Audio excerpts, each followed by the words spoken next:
Today's video is one that is very, very important to me.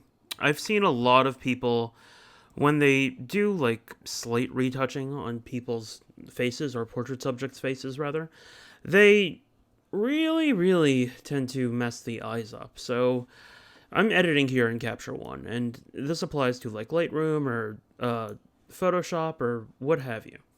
So this is an image that I shot back at Sony Kendo Trip. And what a lot of folks do is this. So I'm going to choose to make an empty layer here in Capture One. And I'm going to choose airbrush. The size is fine. Cool. So what they do is they choose to use the eyes right there. Or if you're like in Adobe Lightroom or Photoshop or something like that, you're probably doing like the intelligent selection via like Loop Tool or anything else like that. Okay, so we've got a mask for the eyes, and what they do is this. They basically overexpose quite a bit, and that's a little scary. They don't really do that, but they do something like this, right? So, and then when you zoom out, it looks a little excessive. So you're like, what's going on there? Those eyes look really weird, and they sort of make no sense. And they do something like that. They don't really do that. That's a lie. But anyway, this is tad excessive for what you do. And I don't think that this is the best way to go ahead and retouch eyes. Instead, what you should do is do one eye at a time. So I'm going to do one layer right here. And I'm going to say, I'm just going to fill in that area right there. And the intent for this is to find a way to make it look a little more natural rather than anything else. Actually, no, that's not even good. So what you do is you say this, and then you equalize it just a tad. What we also do is we don't do the hardness as much. And now it's starting to look a little better. But as you see, like there's a hard line cut off there. So I'm going to reset this again. And I'm going to do this. So empty layer, hardness is fine, opacity is fine. And I'm going to retouch really around this area. Just slightly. Just a bit.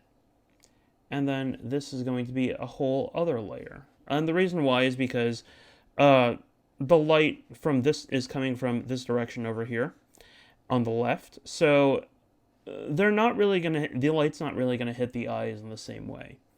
So creating another layer. And this one is more for this eye. And now I'm going to do is I'm going to increase the exposure. Now that's looking a little better. That's looking... Let's zoom out and let's see what that looks like. A little too much on the other eye. And then, let's see. Yeah, it's a little too much. So for layer 2... No, I'm on layer 1, I'm sorry. So back to this. Layer 2, I'm going to say...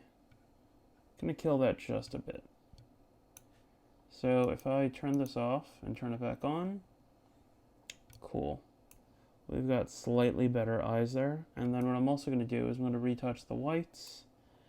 And I'm going to brighten a bit. So this is a little better, as you can see here. The eyes look a lot more natural than what I was doing there. And when you export or you go to full view, where are you? There we go. Enter full screen. It looks a lot more natural. So this is what I really recommend doing, not overdoing it with the eyes. I've seen a lot of folks who overdo it a lot with the eyes, especially when you go into like normal editing. So now what I'm going to do is I'm going to say, okay, so white balance, that's daylight. Let's actually go to 5500 or so because it'll look better on our skin tones. And now what I do is I say, gonna saturate the blues a lot more. And then her skin tone is like that hue.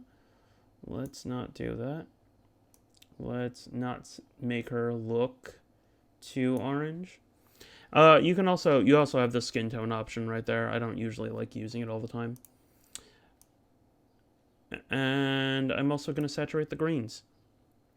And then this is for what part? That's for the background. I'm going to make that lighter. I feel like in some ways I'm like Bob Ross right now, like happy trees. And this should be associated with like the more reddish tones of her skin tones. Yeah, that's right. So now I am muting the red just a bit in her skin. And I'm brightening it up, and now she looks better. I gotta saturate just a tad for her lips. So now when I go in, she looks great. Versus this was the original, and this is the edit. See what I mean? A little bit goes a long way, and that's what I think everyone can do and should do ethically when they retouch. Thanks a lot, folks.